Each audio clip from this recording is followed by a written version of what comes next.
Ano yung donation ni Doc Yumol daw? Palangga, matagal nang binato sa akin. Magpakita sila ng 75K. Pag nagpakita sila ng 75K na pumasok sa account ko na pangalan Claire, Gorgeous Claire Eden Contreras, tsaka kayo maniwala.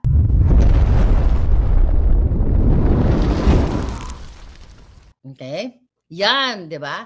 Dahil, ayan din, yung kaibigan kong yan, nakakulong yan, okay, nakagurgur ng 3, okay, grabe yan. Pero hindi ko nababalikan yung kwentong yan.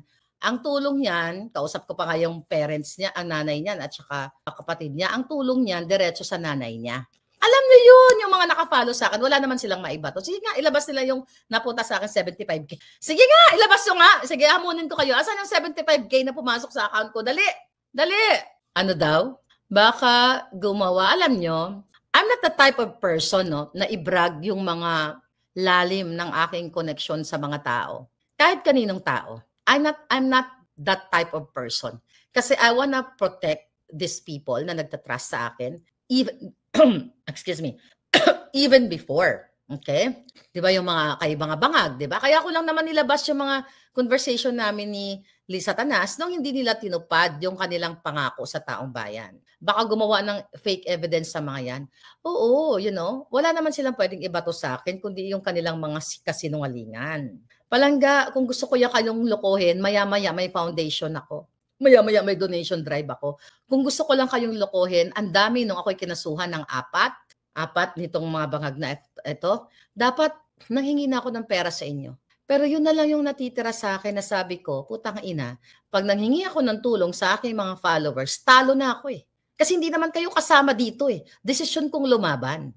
Desisyon kong puksain si Lisa Tanas at si Bangag, kidnapper, kawatan, si Tambaloslos, lahat. Desisyon ko yun, hindi kayo kasali. Bakit ko kayo idadamay? Ang sinasabi na hindi naman lahat kasi hindi naman kasi lahat kaya. Okay, fine. Naintindihan naman natin yan. Hindi lahat kaya. Kaya nga, di ba, nung gusto nilang gamitin yung bank account ko kasi wala daw silang PayPal, meron naman pala. Wala daw silang PayPal, wala daw US bank account, meron naman pala. Yan, pinost ko. Kaya ako nag-decline. Hanggat kaya ko, hindi po ako nanghihingi sa inyo. Okay? Kahit ako'y lubog na sa utang. Di ba? Lipang mangutang na lang ako kaysa magmamakaawa o manlilimos ako sa inyo. Personality ko yan.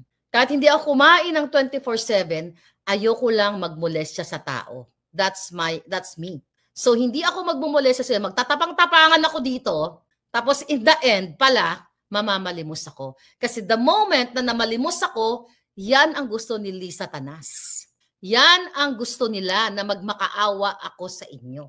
Yes, sabi nga ni Isa, tinanggihan ko nga yung name your price. Exactly. Tinanggihan ko nga ang offer ni Lisa Tanas na bumalik ako ng Pilipinas noong December, mag-reconcile kami. Tumigil lang ako, name your price. Anong hilingin ko? Name your price. 75K? Excuse me. Hindi pang 75K. Can I show you something? Can I show you something, darling? Mayabang ako today. Kasi ang ganda ng alindog ko eh. I can feel it. Oy, flawless ako ha. Okay, tingnan natin. Hindi ako dugyot ha, naliligo ako everyday. No, just hang on a second, darling. Mayabang ako today. Ano ka ba? I'm so mayabang today. Okay? Okay, really? Ito lang. 75,000 ba binabato nila sa akin? Okay. Ito, yung mga taong mga natulungan ko to, hindi ko na alam kung sino-sino to mga ito. Mga pinapadalan ko. You know what? For 3 years, how much money? 75,000? Kukolektahin ko? Alam niyo ba kung magkano pinadala ko for 3 years? Sa mga donation ko, tulong ko? O, mayabang ako today. $119,000. Excuse me. Nakatano yung mga taong yung mga tinulungan ko na hindi ko naman kakilala? O, sino yung mga yan? Noon ko pa yan tinulungan. Ayan. $119,408.72 fucking dollar. Sorry. Di ba? Kung kaya ko magbigay ng $100,000 for 3 years, pagtsatsagaan ko yung 75K, darling. Oh my goodness. SDS New York, thank you. Di ba? Ako nagpapadala ng pera. Hindi ako nanghihingi para sa personal ko. Oh, ayan ha. Oh, $119. Dapat yan, di ba? Oh, ayan ang mga binibigay ko. Tangina, sana yan. Dami kong pera sana. Ilang tour kaya yan? Ilang tour yan sa Europe? Ang dami kong malilibre niyan. Anyway, right? Ano yan? 6 million? Nako, Christian Lee, imagine nyo, kung ako lang, 75, ang cheap nyo. Meron ba kayong 100,000 na pinamigay na mga ayuda? Oh, Meron ba kayo? Edwin Amora, hoy, padalan mo rin ako. Pupunta ka na sa Vegas, iti-treat kita. Huwag ka mag-alala. Ayan, no? Di ba, Palangga? 119,000 in 3 years. Isang bahay na yan. Tangay na, kaya broke pa rin ako hanggang ngayon. Bigay ng bigay. Pero I'm happy. Million talaga. Alam mo yan, solid maharlikan ako. Alam nyo yan.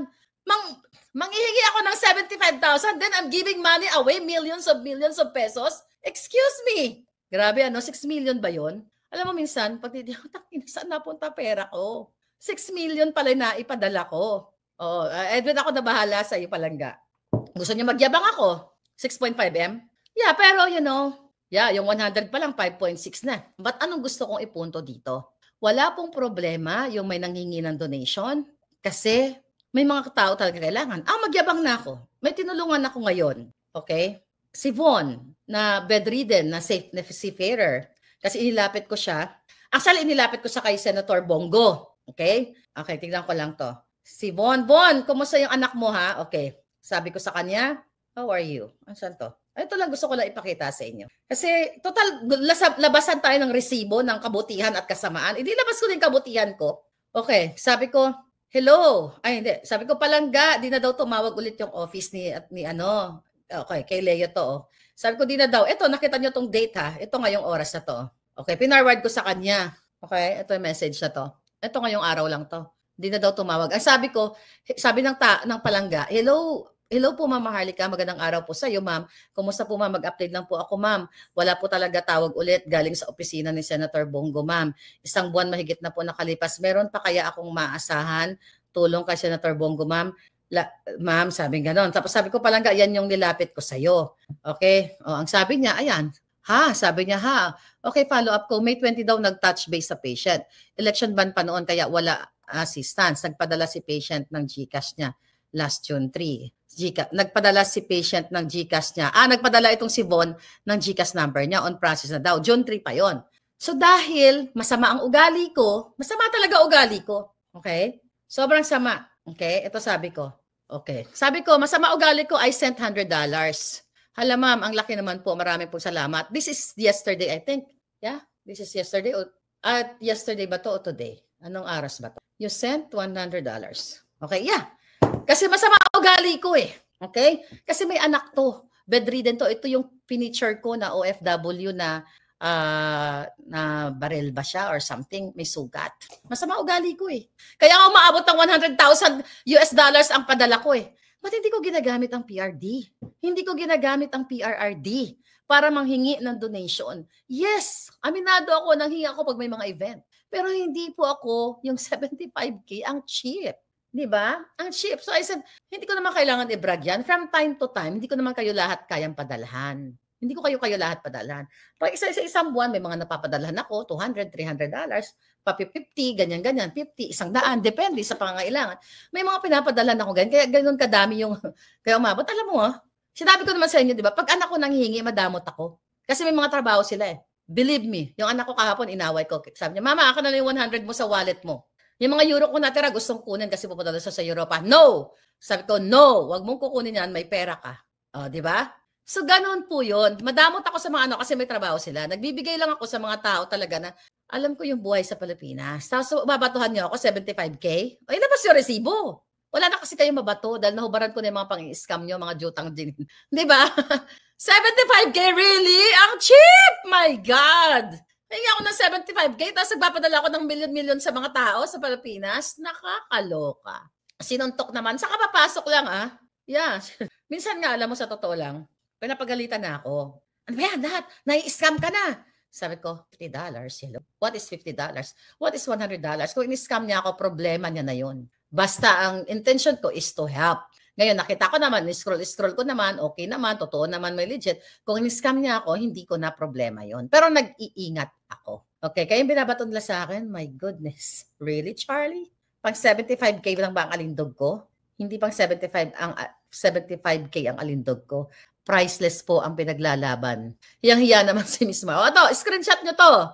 Screenshot nyo to. Kaya lang baka magalit naman to si Palangga. Nakita yung pangalan niya. Sige, ibaba ko na. Kasi yung isa, luma na to eh. Pero, luma na to. Kasi dati ito yung mga binibigay ko pa, 300, 500. Yung iba dito, hindi naman siguro kilala. At saka hindi na to kilala to mga ito. Oh, screenshot nyo. Sa lampak mo. Ayan ka mo ang pinadala ni Marlica, oh. 119,000. Tangina, ang daming pera yan. Pwede bang bawiin ko yan? Pwede bang bawiin ko yan? Para gusto, para makabalik na naman ako sa Europa? Diyos ko po.